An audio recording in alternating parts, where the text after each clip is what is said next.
태국 뉴스를 가장 쉽고 빠르게 전해주는 영준이의 태국 뉴스룸. 구독과 좋아요는 사랑입니다. 영준이의 태국 뉴스룸 시작합니다. 패통탄 총리는 헌법재판소가 자신의 직무를 정지시킨 결정에 대해 수용하며 향후 15일 내에 소명할 기회가 주어졌다고 밝혔습니다.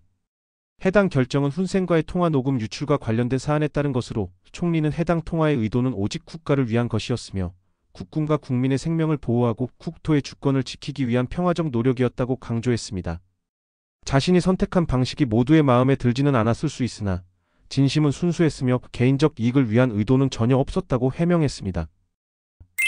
수석실인인 총리실 장관은 패통탄 총리가 헌법재판소의 결정으로 직무가 정지된 후 총리 권한 대행은 수리아 부총리 겸 교통장관이 맡게 되었다고 밝혔습니다.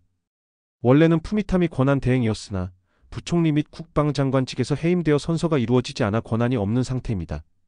수석 장관은 수리아 장관이 내각 개편이나 국회 예산 등 총리의 모든 권한을 행사할 수 있다고 보며 새 내각 구성 시 패통탄 총리는 문화부 장관 자격으로 선서에 참여할 수 있다고 밝혔습니다.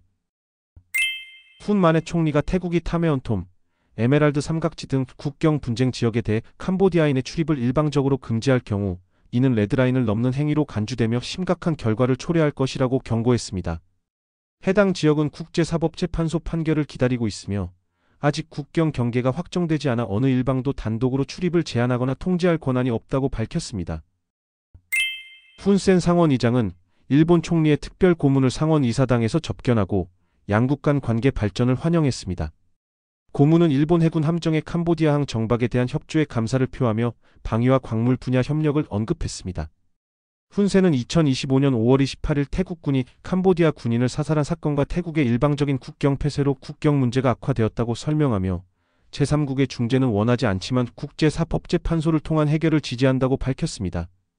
일본 총리에게 이 상황을 전달해 태국이 평화적 해결에 동참하도록 촉진해 줄 것을 요청했습니다.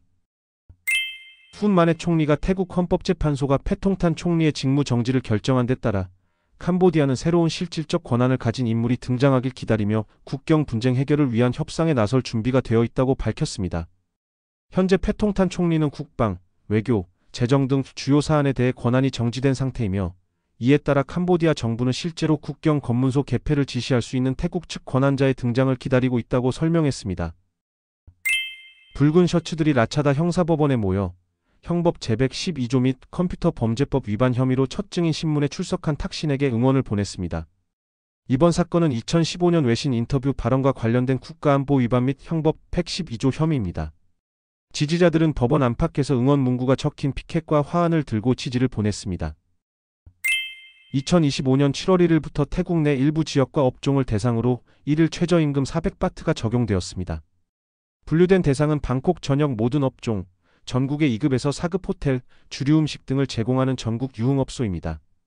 노동부 차관은 이번 임금 조정은 정부, 사용자, 근로자 간 협의를 통해 이루어졌으며 생계비 상승에 대응하고 근로자 삶의 질 향상을 목표로 한다고 밝혔습니다. 400바트가 적용되는 지역은 방콕, 푸켓, 촌부리 등이며 기타 지역은 337에서 380바트까지 차등 적용됩니다. 이번 조정은 근로자의 적정한 소득 보장과 기업의 지속 가능성을 함께 고려한 조치로 향후에도 직업 안정성과 삶의 질 향상을 위한 정책을 지속 추진할 것이라고 강조했습니다. 수리아 부총리 겸 교통장관이 자신의 조카인 퐁카윈이 신임 노동부 장관으로 임명된 것과 관련해 내각 인사는 총리의 권한이라고 밝혔습니다. SNS를 통한 대중소통과 방콕 시의원 관리 등에서 성과를 보여왔다고 언급했습니다. 수리아 장관은 현재 각 부처가 다양한 과제에 직면해 있으며 모든 장관이 적극적인 업무 수행을 통해 성과를 내야 한다고 강조했습니다.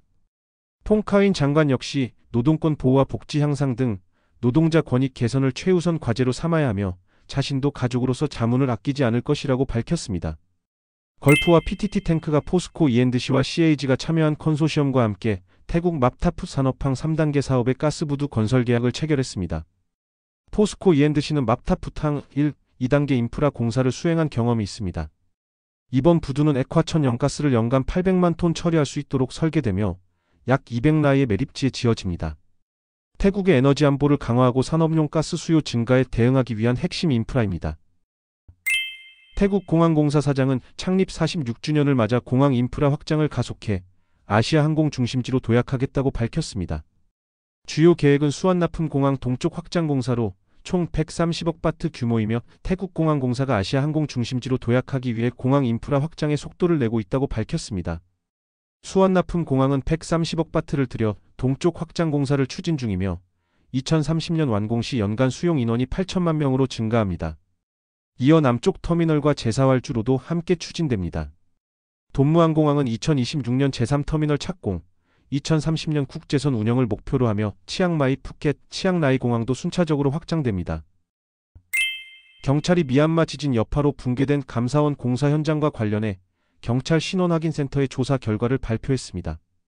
이번 사고로 사망자 80명, 시신 일부 316개가 수습되었으며 유가족 95명의 DNA와 비교해 93명의 신원을 확인했습니다. 나머지 2명은 아직 확인되지 않았습니다.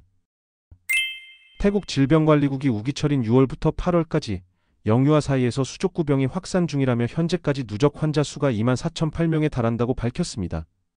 이 중 0에서 4살 아동이 70% 이상을 차지하고 있으며 아직 사망자는 보고되지 않았습니다.